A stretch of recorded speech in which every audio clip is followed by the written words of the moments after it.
Good afternoon, colleagues, and everybody joining us, and welcome to another webinar series of the World Customs Organization East and Southern Africa Regional Private Sector Group. It's a great pleasure to have you here with us today as we will discuss a very important topic, not only for each of the individual countries of the 24 member countries, but indeed for our entire region, and that is, of course, the World Customs Organization Customs to Business Pillar, the AEO Authorised Economic Operator Program. Some exciting news from the Regional Private Sector Group. In our latest governance meeting, we have elected a new chair and a new vice chair. It is our great pleasure to welcome Mrs. Trudy Hartzenberg as the new chair and Mr. Nico Oberholzer as the new vice chair of the Regional Private Sector Group. So we unfortunately do not have Trudy with us, but we do have Nico to provide some concluding remarks. But it is my great pleasure, colleagues, to invite you here today to this webinar, which will, of course, be recorded and be uploaded to our YouTube channel, as well as the website.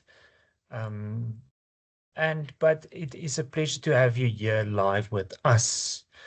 So the AEO, very important developments in our region, and we are joined here by two eminent speakers today, and we have the pleasure to invite you to listen to experts in the field, including our very own Mr. Devlin Naidu from the Southern African Association of Freight Forwarders, and then also Mr. Milan Varsani, who is a customs specialist from Kenya.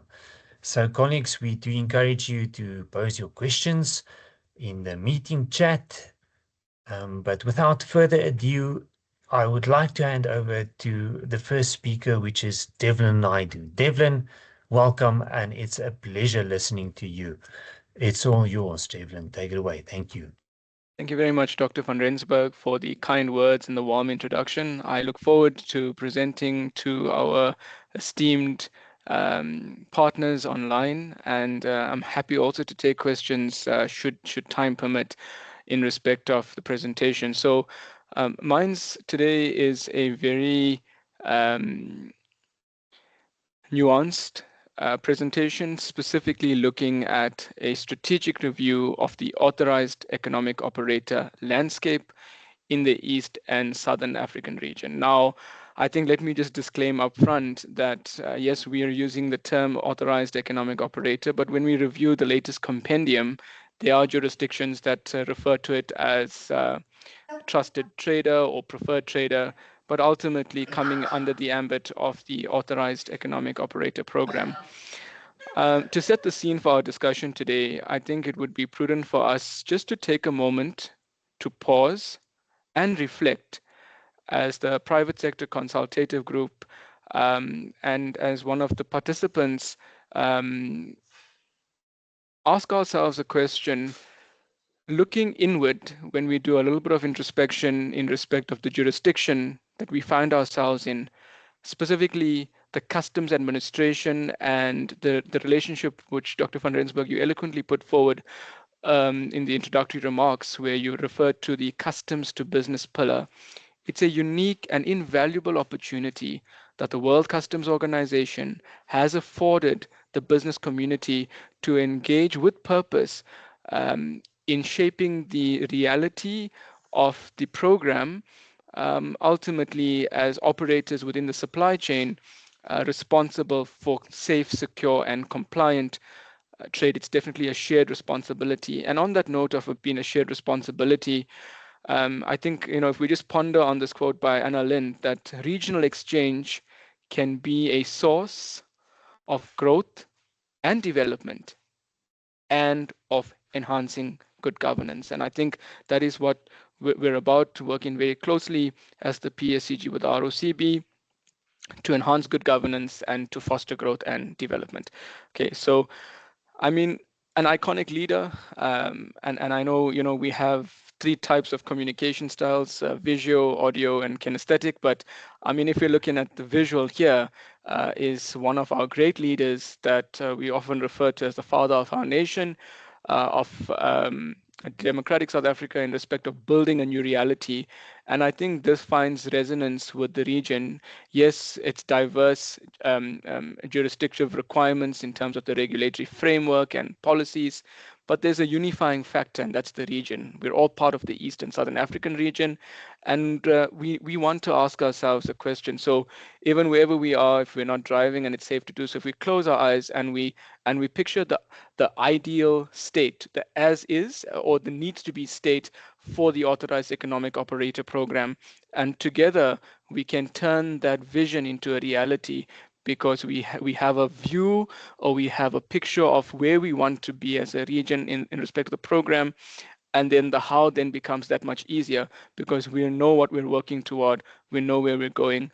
And so let's look at some of the strategic opportunities for the East and Southern African region.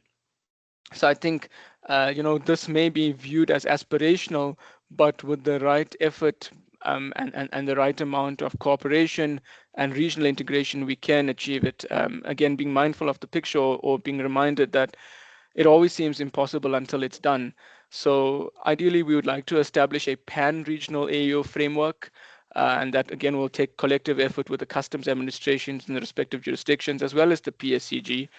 Moving toward a whole of government trusted trader program. So by and large, I think the third pillar, which is customs to other government agencies, is of course the foundational principle of where we'd like to move toward.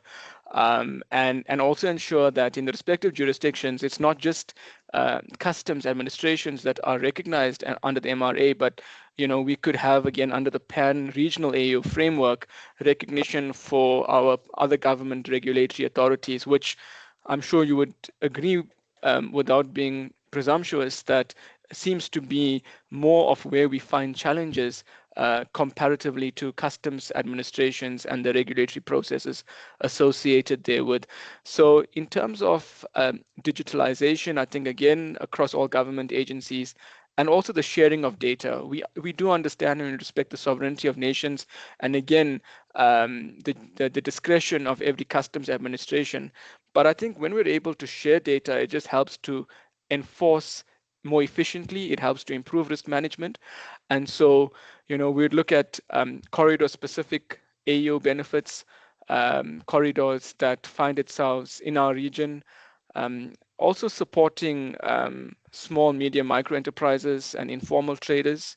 And we can achieve this so that, we don't just, yes, it's a powerful webinar, it's a powerful time to connect, but also we need to know what the building blocks would be. And to achieve this, it's a simplified framework, risk-based onboarding for the respective importer, exporter, or other client type involved in the supply chain, capacity building, and digitally self-guided self-assessment. So I think in the new year as well, if we focus on this, it gives us a unique opportunity to leverage the Authorized Economic Operator program for the region. I think this slide here just gives us an overview of the complexities and various stakeholders involved in the national supply chain. But of course, ultimately, in order for a transaction to exist, it's ultimately your exporter and your importer. Yes, you'll have various role plays that fall within the export cycle, but it's the exporter who says, I'm selling a product internationally, or I'm trading internationally. And then, of course, a buyer that's procuring that product from again, either internationally or from the region. And then in this complexity, there's multiple layers, which we'll explain and expand on as we move on. But at the heart and at the center of what we want as trade is ultimately a supply chain that's predictable, that's transparent, and that's reliable. And what matters to us is the cost, the risk, and the service reliability. And when we're able to achieve this, we have fluidity, we have an efficient supply chain, and that is where the regional framework comes into play in respect of the Authorized Economic Operator. So it's almost, we have a picture of what we need and where we want to be, and the building blocks of how to get there will be shaped by the mapping of the landscape. So again, we know what the program is. We understand the foundations upon which it's based. We understand the SFOS, the Safe Framework of Standards. But I think, if we looked at it, and I think it's a statement that I want us just to reflect, and I'm also mindful of time. I don't want to rush through the next couple of slides, but I think it's important here because we need to look at emerging sector tiered models and ongoing alignment frameworks specifically and more especially towards the mutual recognition arrangements. Interoperability, the concept is excellent, but it needs to be operationalized. And we understand that it's also a complex process. So how do we simplify that complexity so that we can fast track and catalyze MRAs in the region? Okay, so if we move on to just an overview, this is obviously the geographical layout of the region. 11 countries being landlocked, and of course the rest having coastal access.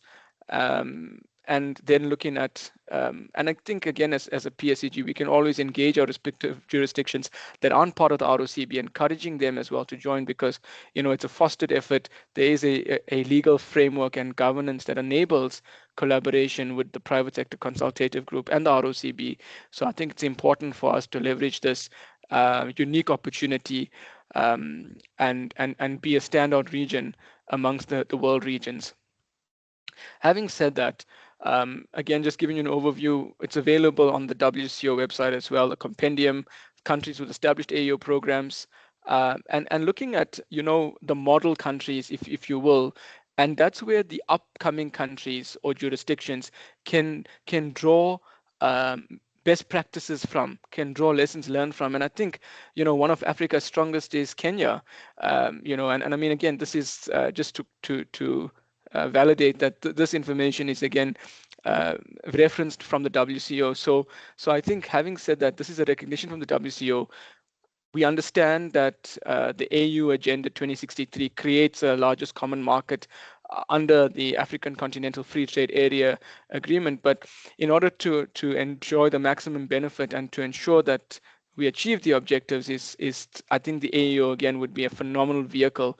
It just needs to be scoped correctly, and we need to look at, of course, what are some of the key takeaways from the developing programs, from the developed programs, so that we can support each other as brothers and sisters in the region. I think if you look at the RECs, yes, these are the standout in the region. But if we look at it, I think there's certain key insights that allow us to plot the way forward. We look at implementation, we look at the shortcomings, but not to focus on that. It gives us an opportunity then to develop those aspects and leverage of the pilots that have been run, but of course ensure that we have a level within reason of harmonization and standardization across the East and Southern African region. So it's important. I spoke earlier on of vision, and we had the picture of our great leader, the late Nelson Mandela, where you've got the authorized economic operator on one hand, and then you've got the ideal picture of what this should look like on the other hand, and then at the center of this is emerging a new reality. So we can achieve it. I think it's a coordinated policy alignment, and again, the respective leaders of the ESA PSCG and ROCB, more digital platforms, modernized, stronger customs private sector partnerships. Certainly, as proud South African, we can say we do enjoy a very good relationship.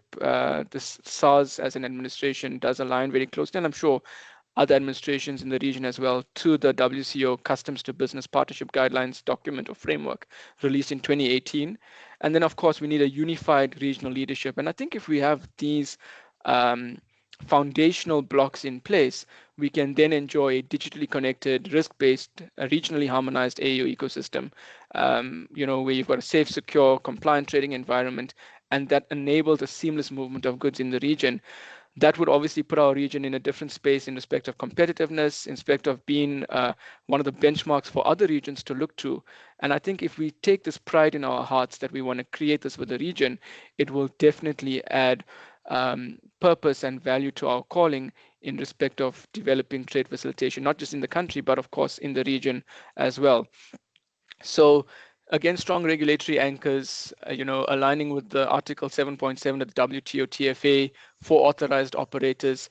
As a region, where are we? Where do we need to be? And then my esteemed colleague, Dr. van Rensburg, always stresses the importance of empirical data, and through the research and development capabilities and obviously his expertise as part of the group, I'm sure we could leverage a very strong regulatory anchor based on data, based on the prescriptions of Article 7.7 sub-articles underneath, and of course then mapping to where we are in the region. So ultimately, yes, reducing inspection rates, but again, ensuring that it's very thorough, so that if you are an authorized economic operator, it must mean something in every sense of those three words, whether it's even two words as a trusted trader, it needs to resonate with that word trust. So it has to be quite thorough, at the same time efficient. So it's a balancing act that we need to achieve in the region.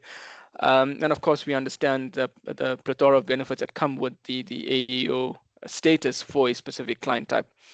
Yeah, I think, look, if we look at it, there is definitely heterogeneous risk engines. We understand there's quite a number of systems in the region. You've got your Interfront in the South African side, you've got ASICUDA, but it's about finding a maturity, and I think that it can interface. Most definitely, it's been proven it can interface, but we need to have clarity. We need to avoid ambiguity around the benefits. So, as much as we've got core constraints and structural, maybe we can say opportunities instead of challenges, because we can address perceived low value. Let's change the perception that there's a low uptake from the private sector, because the process might be lengthy. I cast my mind back, my esteemed colleague, Ms. Serena Singh, is on the call, but the SARS assessment questionnaire alongside Dr. Maria, they reviewed that strategically, and they've helped to simplify not just the extensive number of questions on the document, but of course the platform through which it's applied. So I think it's important for us to look as a collective. I'm going to run through these slides quite quickly, just mindful of time, but these were the words of our commissioner at SARS in terms of why pursue AEO, the benefits, the integrity, the mutually beneficial arrangements through the mutual recognition agreement between jurisdictions. We've got the benefits. It's directly from the SARS website here as well. So I think it's important that we find some sort of harmonization. I'm not going to discuss the benefits because it's at a country level, but the reason we brought this in is just to look at, for example, Kenya having one of the strongest programs by the admission of the WCO, similar South Africa in terms of the maturity level, etc. But I think this is something that I'd like to spend just a little bit of time before we head to adjourn or conclude this specific presentation, is around the concept of a regional MRA for supply chain entities or traders between countries in the region, between jurisdictions. And ultimately, again, it's a reduced inspection rate, because that puts time back in the supply chain and it puts costs back into the businesses that trade, enhancing regional competitiveness and global competitiveness holistically as a region. Again, feedback from the AEO clients in South Africa, this was at 2023, if memory serves me correctly, a 90% client satisfaction ratio. And I think this is something that other jurisdictions as well can consider. So as the respective private sector representatives in the respective countries, we can engage our administrations and make certain recommendations to create that value perception, to ensure we have an increased uptake. And I think that was referenced in the earlier slide. So how do we make it a reality? So I think obviously it's in policy and legal framework, but harmonize the criteria, standardize benefits, just do the codification of benefits, so it's promulgated in legislation in the respective customs and excise acts of the respective countries or jurisdictions once more, and also look at electronic guarantees, so that again it just becomes that much more attractive, but at the same time it needs to be very well managed. So trusted ecosystem, bring together the respective government authorities, your health departments, your veterinary departments, and even extending to the port authorities as well. We looked at 11 landlocked, 19 coastal. So port authorities become quite critical here, as well as the enter and exit points in respect of the respective countries. So I think that's my presentation, colleagues, and thank you very much for the opportunity, Dr. van Rensburg, for inviting me and having me. It's been a privilege to be a part of this. Thank you. Thanks a lot, Devlin. I think you've said so many things and in such a short time, so we really appreciate your time and presentation. with taking us through the AEO journey. I think, colleagues, I would like to open the floor for some questions. We also encourage you to enter some questions in the chat. And whilst we are waiting for that, Devlin, I think I want to abuse the privileges and perhaps pose this first question to you. And that would be, in a recent conference, we discussed in broad terms the concept of not infrastructure, but infrastructure. So the sharing of data. So I want to ask you the question, in terms of the AEO program, how can customs administration and these accredited operators strengthen that secure data sharing mechanisms to fully realize the trusted partnership principle of the AEO without adding the unnecessary compliance burdens or risking commercial confidentiality? We of course know there are different levels of AEO compliance, AEO safety and security, but in brief terms, how can customs and trusted traders share those data sharing principles? That's a very brilliant question, Dr. van Rensburg. I always assumed you to be the economist, but I think from that question, you're also a seasoned AEO expert, evidently from the manner in which you framed the question. I think what would be key is at a bilateral level first as a primary for jurisdictions to appreciate the intention behind the sharing of customs to customs data.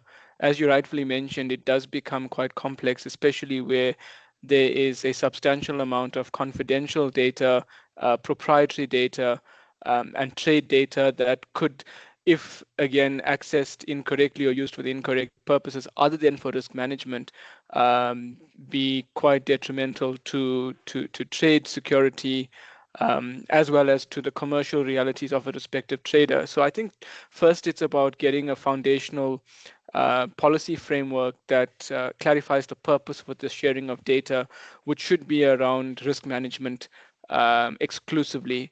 And once that is done, it gives a level of comfort and assurance to the respective customs administrations and where businesses are involved, a level of reassurance that it's purely on risk management.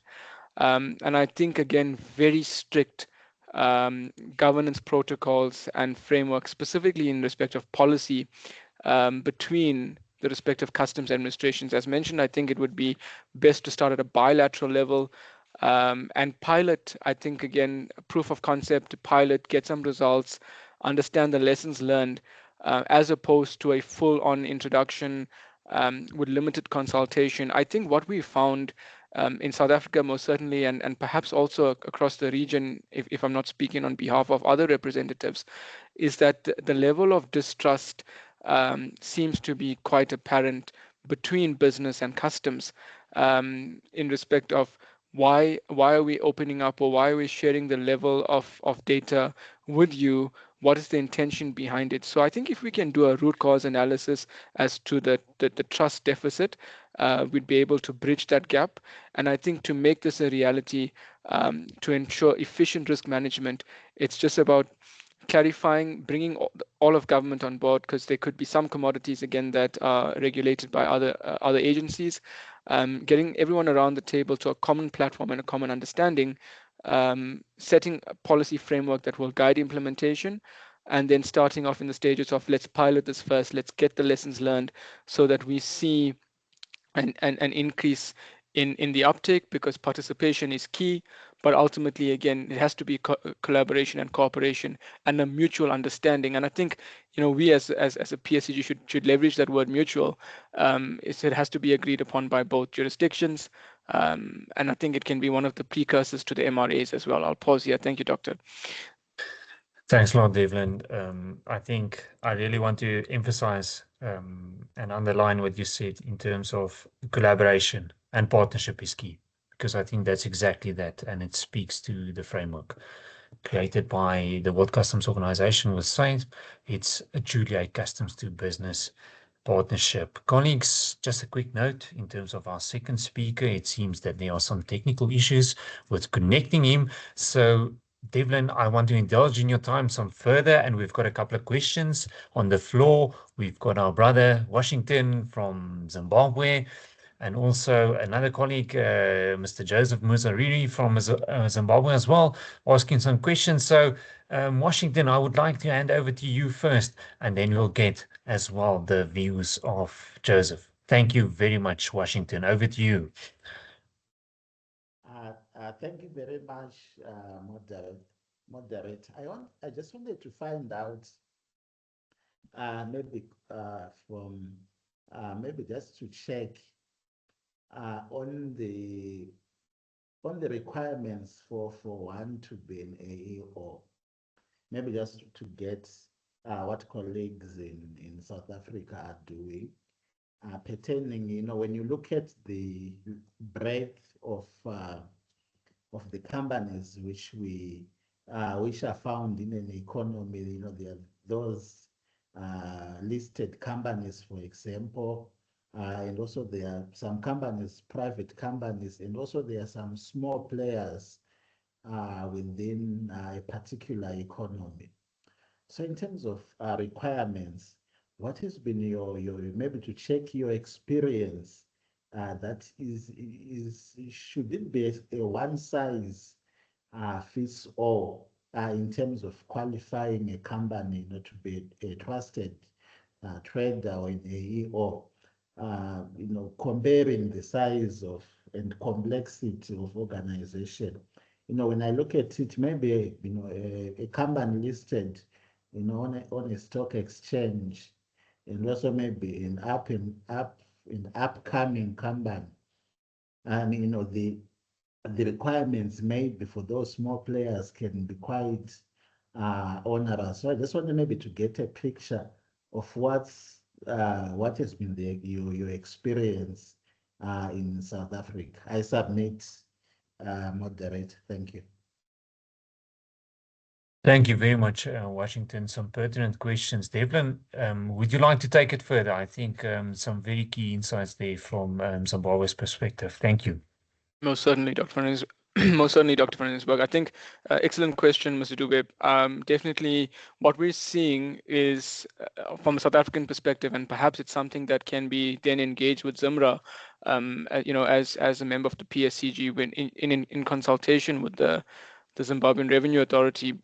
There has to be a segmentation, most definitely. It's not a one-size-fits-all approach, most certainly, because when you look at the complexity of the criteria for, as an example, a listed company versus a small, medium, micro enterprise exporter or importer, it would be vastly different.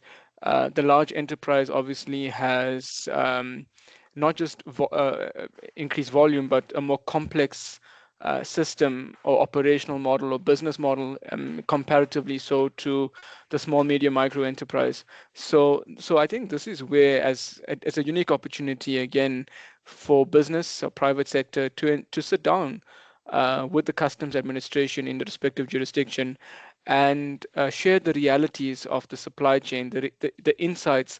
I mean, the insights you raised were phenomenal. Washington, now you spoke about and you framed it quite nicely, looking at the difference or the realities of a listed company and various other companies that would find itself in the value chain in terms of company size or large enterprises versus medium size and small enterprises. And therefore, the administration needs to have a level of maturity to not necessarily apply the same criteria across all, because we could find that some criteria wouldn't have relevance. I'll give you, so if I'm just thinking at the top of my head, so South Africa has this legislated in their primary legislation, or South African customs specifically, and I think it's under Rule 64E13. There's a number of sub-criteria, I think 56 in total.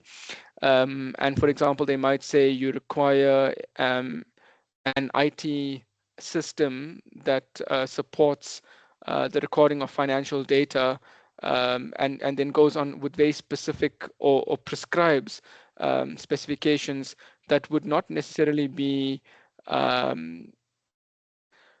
practical for a small enterprise because, again, they may not necessarily have the number of transactions, or they may not necessarily have the infrastructure or the same system requirement that's specified in the criteria. So I do believe, and even on the South African side as well, that there needs to be a refinement of the criteria, and there needs to be a specific program that can also support SMME traders in the region. I'll pause here and hand back to you. Thank you. Thank you very much, Devlin, and some key insights, and I believe you are spot on. And just adding to that, Mr. Musariri, I want to hand over the mic to you, but in any case, I will read quickly the question that you did pose in the chat. And I think this speaks not only to the experience on a national level, but indeed in an international and regional level as well. And the question, Devlin, if I can hand it back to you, is what do you attribute the low uptake of the AEO systems in the Zimbabwean private sector? Perhaps you can mention Zimbabwe, but indeed the experience of all countries in our ESA region. Devlin, thank you. Excellent. Thank you very much, Dr. van Rensburg, once more for the brilliant question that was posed. I just want to confirm the name before I move on as well. Yes, Mr. Musiri, thank you very much, sir, for that question. I am going to try my level best to respond. Perhaps I'll start in the Zimbabwean context, but by and large, I think it would find resonance across the region. I think there's been some scholarly work that was done by, quite recent actually, by Rwatida Mafurutu, and he explores the reasons, in fact, coincidentally, for the low uptake in the private sector, or by the private sector, in respect of the AEO program, specifically in respect of ZIMRA. And I think, you know, in his work, he also expands on some of the, so I think it starts with limited awareness, you know, and that as a primary, but also dovetailed with like mistrust and the unclear value proposition. So again, as the PSEG representative for that jurisdiction, and as you mentioned, Dr. van Rensburg, we could extrapolate the same sort of, maybe extrapolate more the word for data, but we could probably apply the same concept across other jurisdictions in the region, is that we need to engage with the customs administrations to create more awareness, to address the mistrust, and then, of course, also to look at giving clarity in respect to the value proposition for businesses, so that we have, you know, we address the hidden or the perception of the hidden agenda, you know, where in inverted commas, what's the real purpose of giving this information to the customs administration? Are they trying to penalize me? Are they trying to find out or incriminate, if that's a, but again, as a legitimate trader, those thoughts don't cross one's mind. However, there's always this, so, but what is the level? What is the intention? So I think when we can clarify the intention behind the criteria, obviously within reason, it will definitely assist with an increase or a more prominent uptake. And I think also, you know, if you look at some of the criteria, let's take the South African perspective. Some of the criteria advocate for systems or, again, let's say biometric access, and I think it can be, again, at the discretion of the respective validation or validating team that the customs administration in each country deploys for the assessment or the validation. But I think what's important is that criteria doesn't become a costly exercise, because that could become a deterrent where trade says, oh, wow, I've got to invest X amount financially, and I've got to invest X amount of time and X amount of resources. So I think, you know, we need to address it. I'm not saying compromise on compliance, never. Compliance always comes before business, but I'm saying also that there has to be that open dialogue between the private sector and customs to say, okay, we want to, because, you know, it's, you know, we come back to the earlier picture we had of the ideal and the as is. So yes, we might say on the one hand, we want an increased number. We want as many AEO traders, because that creates, by and large, a safe, secure, compliant trading environment overall. At the same time, we need to also make it palatable, to use the word of Dr. Maria. We need to make it palatable for trade to come on. So it's a bit of a balancing act there. And then I think finally, if I can just end off, you know, I think there's a heavy bias towards small, medium, micro enterprises, Dr. van Rensburg, in respect of limited capacity, and we don't want to prejudice SMMEs. You know, sometimes the SMMEs lack financial, administrative, and infrastructural capacity, and by and large, again, the SMMEs are the lifeblood drivers of the economy. So we need to, again, customize something that can address SMMEs into the program that would make it more feasible and increase their uptake. So I'll pause here and hand back to you, Doc. Thank you. Thank you very much, Devlin. I think some spot on observations there. Just some feedback for the colleagues. AEO has been part of this regional private sector group's projects, key projects since the inception. We started this group about 8 years ago now. We do have a website. If we think about the robot approach to tracking progress, we have AEO in the region as somewhat amber. So some progress in some countries, and perhaps a lack of progress in other, or the potential and the opportunity for additional progress if you want to see the glass somewhat more half full. Just a note quickly, and we've got some feedback here from the ROCB Director, Josephine. Thank you very much. She mentioned the fact on data sharing. Some of the customs administrations in the ESA region are sharing data through the African Trade Observatory, and the data is analyzed by the private sector and is one of the consumers of the output. And if I can quickly hand over to you, Director Josephine, it would be our pleasure to hear from you as well, perhaps elaborating on that data sharing agreement, but also perhaps to pose another question to Devlin. So, Director Josephine, the floor is yours. Thank you very much.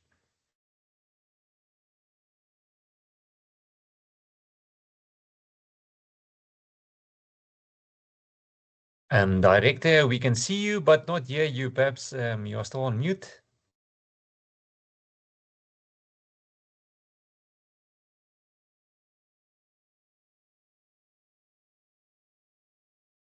I'm afraid there's no audio, although you are unmuted as participant. Perhaps try another medium.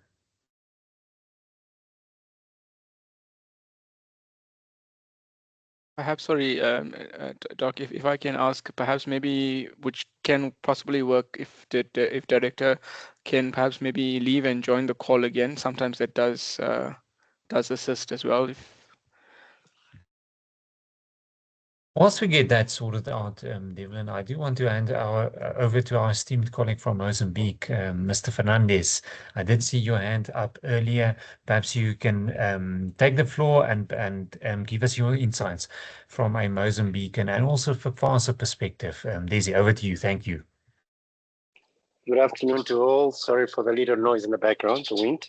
I'm in an open area. But mine is just a quick observation and two questions. The first one being, one of the challenges of AEO in enhancement, or if I might say buying it, is basically the complexity of things. And I do recall that in one of the previous sections, in one of the panel meeting of WCO, we had discussed about simplifying it. And then basically like Devlin had actually said, put it at different stages according to the scale of your company and investment or service required.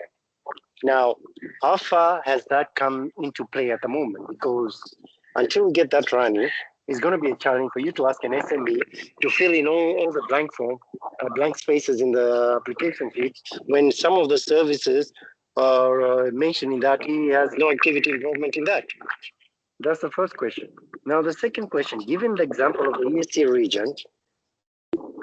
region, my personal perspective is they were able to get the AEO to an advanced stage for one simple factor.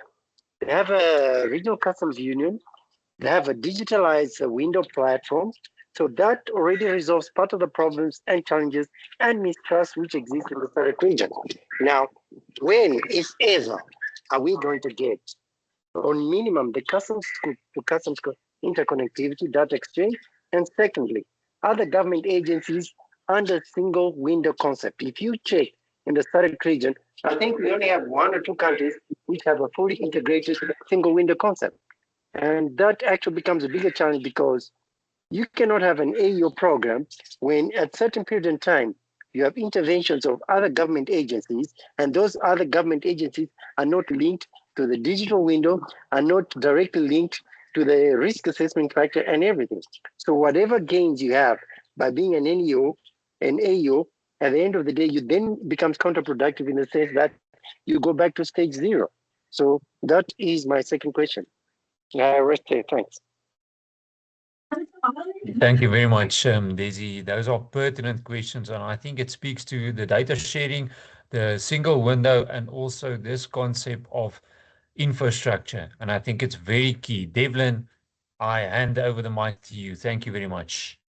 Thank you very much, Dr. van Rensburg. I think that's an excellent point. I want to concur with you in terms of it being very pertinent, Mr. Fernandez.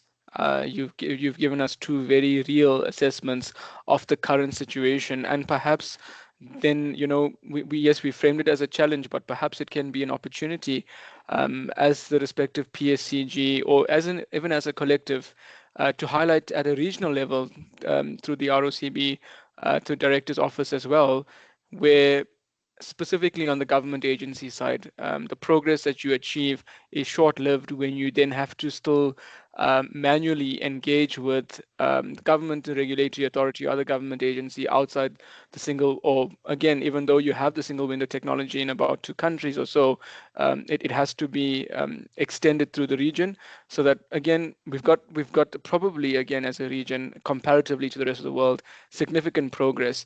And here's an opportunity for us to follow up on those 2 specific points in respect of the integration and engage with purpose the respective jurisdictions individually as at a PSCG country level, and then also then at a regional level, because we're saying, to your point, which we fully concur with, in order for us to optimize and get the true value of the end-to-end integration of AEO, and yes, again, we understand that each jurisdiction has a certain concern or risk or a view on the sharing of data. When we clarify the purpose as to why, what's the intention behind it, and you get the buy-in. Look, it is a big region. In fairness, you know, so you've got 24 countries in total. But so I think let's start with a certain number of countries and work our way through the entire region. Certain countries or jurisdictions obviously would be less mature, would be at various stages in development on their respective AEO journey.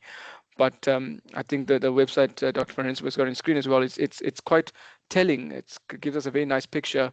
And then it allows us to frame, okay, let's take 2 very advanced countries to work with 2 developing countries. So you have sort of a peer approach and a peer support.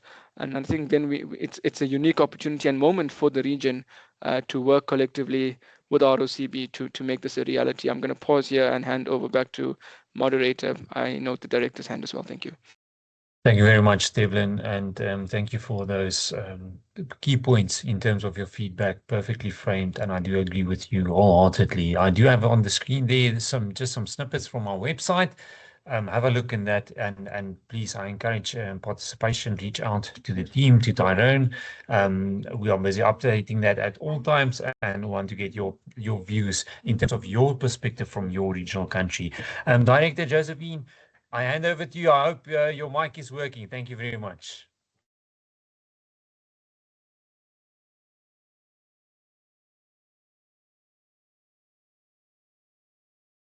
I'm afraid we are running into the same problem. It seems that we can see you speaking, but unfortunately no audio coming through. Perhaps let's just give it another go.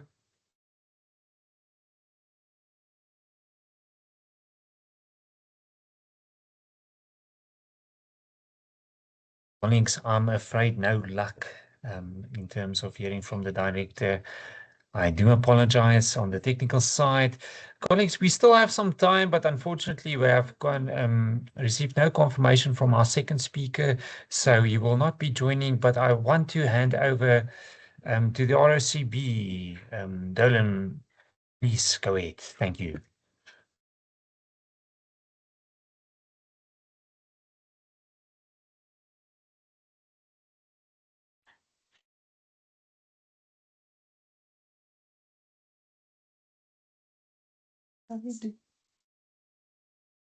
There is some audio coming through. Perhaps the issue has been sorted out.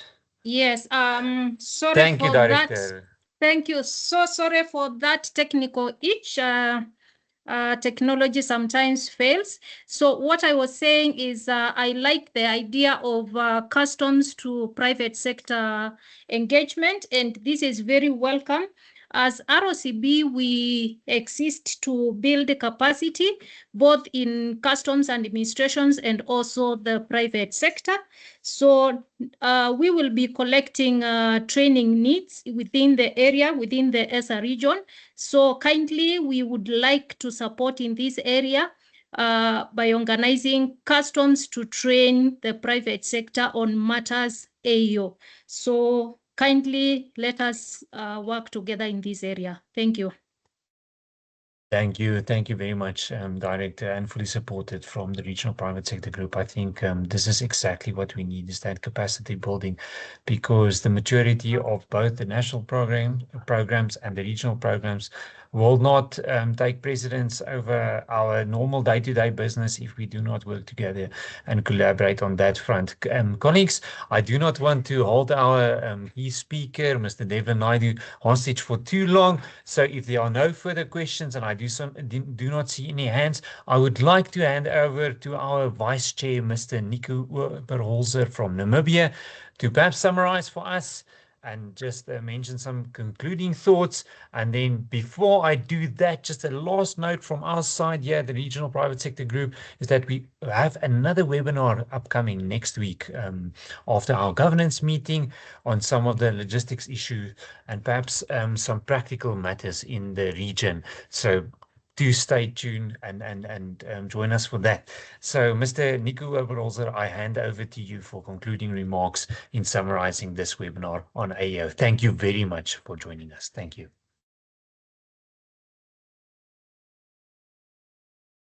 Dr. van Rensburg, colleagues and fellow members, thank you for the excellent contributions that we've had from the participants. And a very open exchange of the experiences today. What came through clearly is that AEO is more than a compliance label. It's a structural tool for competitiveness, predictability, and resilience in our supply chain. Across today's input, three themes stood out strongly for me.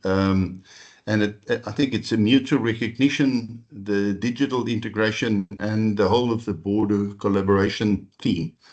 So if I can talk a little bit on each of those items, I think on the mutual recognition, the real value unlocked only when borders talk to each other. For traders operating across ESA, the biggest barrier is not accreditation, it's fragmentation.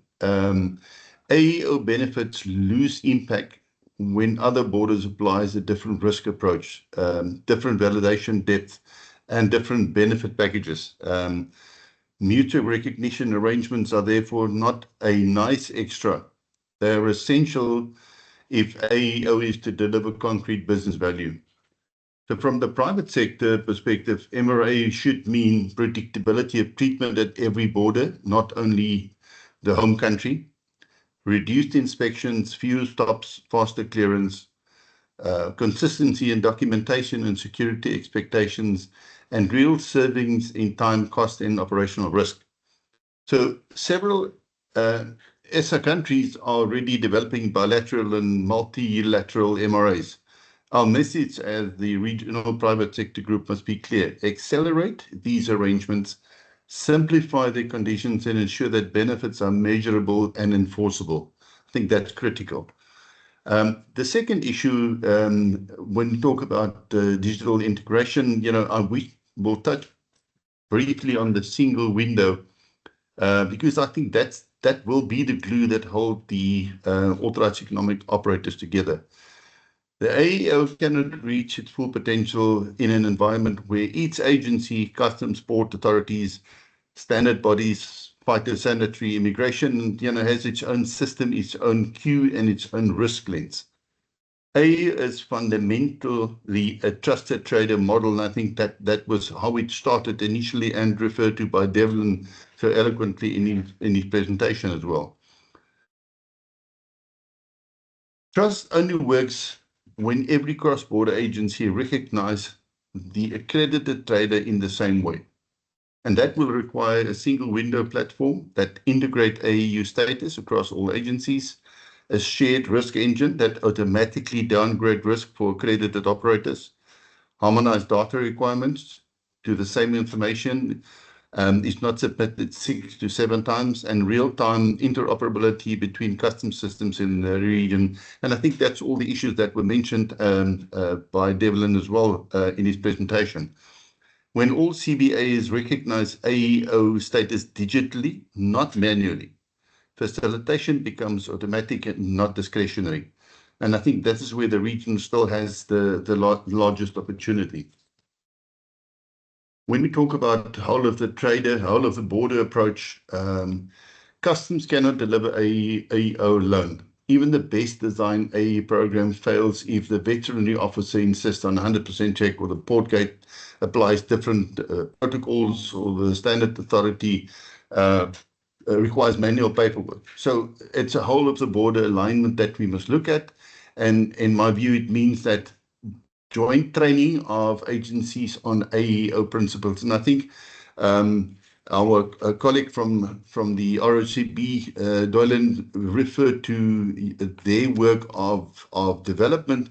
And I think private sector and customs is two of the stakeholders, but I think there's a lot of other cross-border agencies that still need that training as well. And I think it should be rolled out a little bit wider.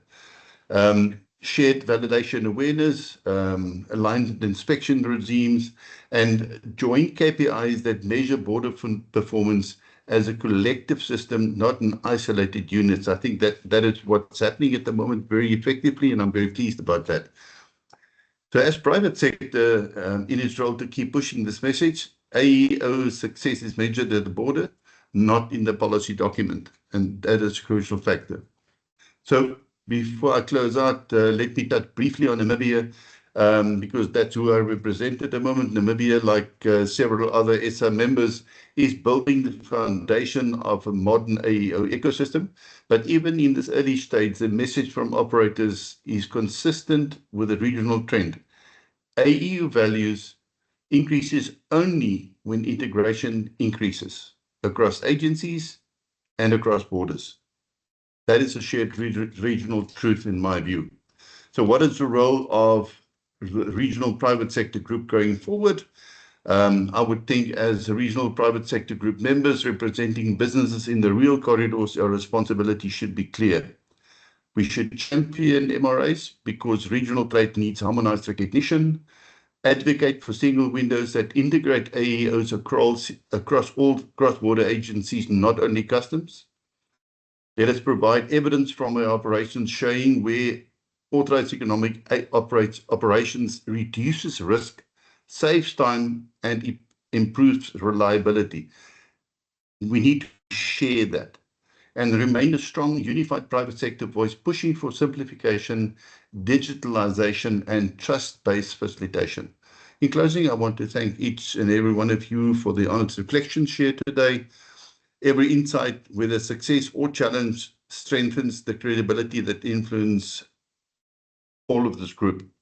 Let us continue to use our collective voice to shape a regional authorized economic operator ecosystem that truly support competitiveness, predictability, and sustainability growth throughout the ESA region.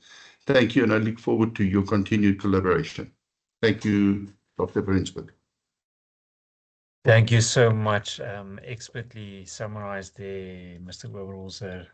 It has been a pleasure to share this afternoon with you. Colleagues, I do wish you all the best. Take care until our next webinar. Bye-bye. Thank you.